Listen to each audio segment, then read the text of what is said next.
my beloved Boss Mike Severa.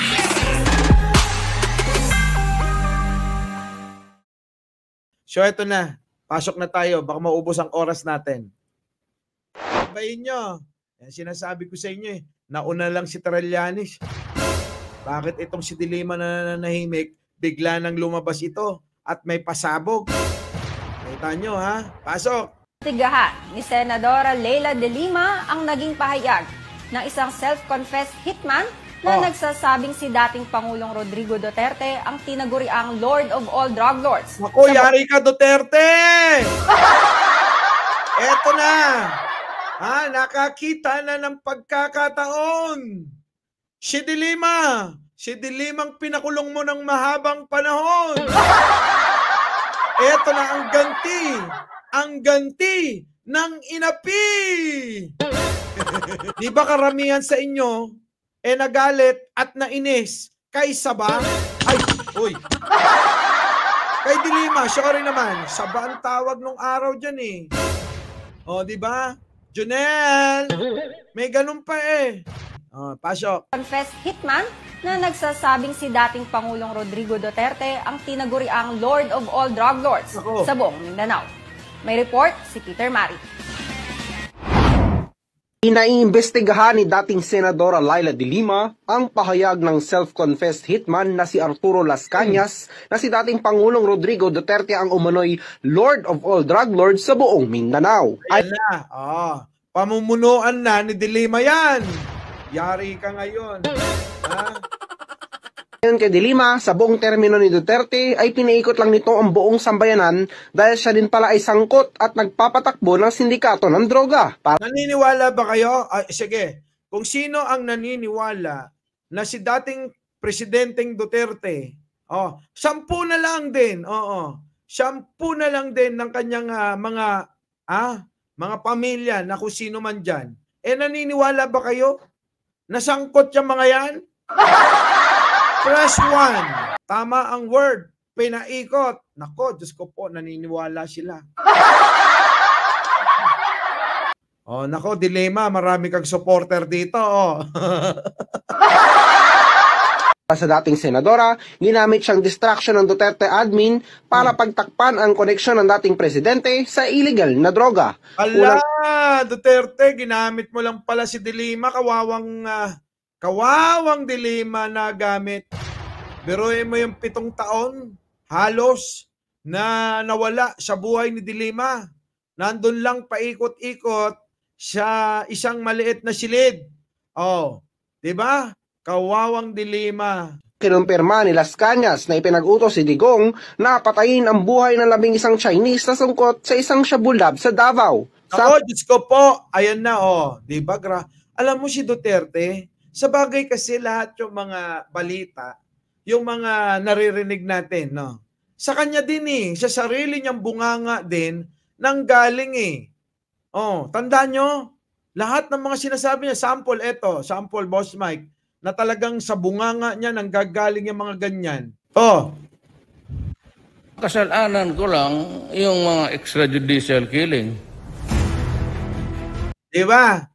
Sa kanya naman mismong bunganga nanggaling na mamamatay tao talaga siya Diba? Nakabilang dati sa tinaguriang Davao Death Squad na niraid ang isang shabu laboratory noong 2004 na konektado kay Duterte. Sa ngayon, wala pang komento ang dating Pangulo sa naging panayam sa self-confessed hitman ng isang media network. Hindi lang naman si Las Cañas ang umamin Pati yung amo niya umamin Kasalanan ko lang yung mga extrajudicial killing. Diba?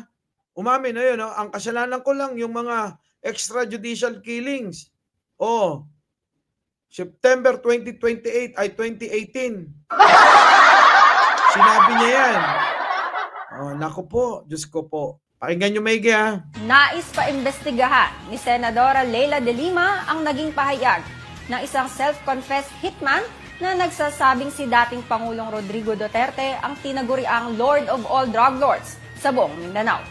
May report si Peter Mari. Pinaiimbestigahan ni dating Senadora Leila de Lima ang pahayag ng self-confessed hitman na si Arturo Las Cañas na si dating Pangulong Rodrigo Duterte ang umano'y Lord of all drug lords sa buong Mindanao. Grabe, no? Kung totoo ito, lumabas ang katotohanan, mga boss. Abay, nakakatakot talaga itong mga Duterte. Oo. Biruin mo, ang palabas nila sa mamayang Pilipino, sila'y galit sa droga. Sila ay kontra droga. Kita nyo, isa pa, di ba si Baste? Ano nangyari? Nagpositibo yung mga tauhan niya doon sa Davao. Wala na, si Baste, ayun nga, biruin mo, nananawagan ka na kontra droga, ganyan dyan sa Davao, gagayahin mo pa yung tatay mo, yung pala, yung mga tauhan mo, positibo, nagdodroga! Ayon kay De Lima, sa buong termino ni Duterte ay pinaikot lang nito ang buong sambayanan dahil siya din pala ay sangkot at nagpapatakbo ng sindikato ng droga. Sila rin pala ang nagpapatakbo. Kung ito yung sinasabi ko kanina, bago-bago pa lang tayo, ipalabas ito.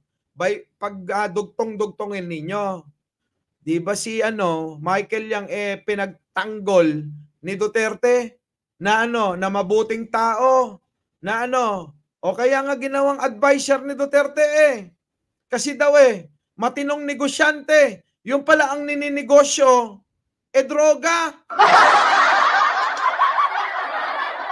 Nagninegosyo silang dalawa kung totoo ito. Mga kababayan, Abay, grabe. Ang kitaan pala dyan, bilyon-bilyon. Biruin mo. Hindi ko ba lubos maisip, mga kababayan, kung ano ba ang gagawin nila sa sobrang daming pera? Sa dating senadora, ginamit siyang distraction ng Duterte admin para pagtakpan ang koneksyon ng dating presidente sa illegal na droga. Kita mo, sabi ni Mang Kanor, nakamukha ni Kibuloy. 37 employees of Davao City Public Safety and Security Office, PSSO, who tested positive during a random drug test. Ano ba, mga Duterte? Mga Duterte, kahit anong tago nyo ng mga baho ninyo, sisingaw at sisingaw yan. Bakit kanyo? Bakit? Sige, alam nyo kung bakit?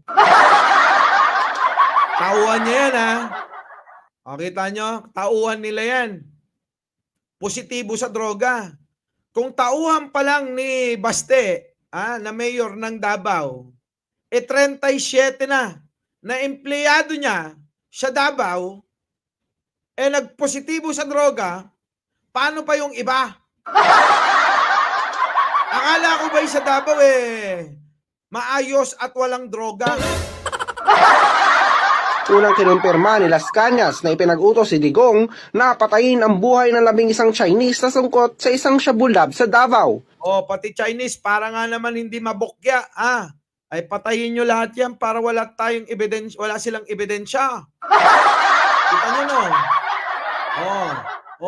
Sabi ni Las Cañas na kabilang dati sa tinaguriang Davao Death Squad na nirate ang isang shabu laboratory noong 2004 na konektado kay Duterte. Sa ngayon, wala pang komento ang dating Pangulo sa naging panayam sa self-confessed hitman ng isang media network. Wala nga, hindi naman nagsasalita yon.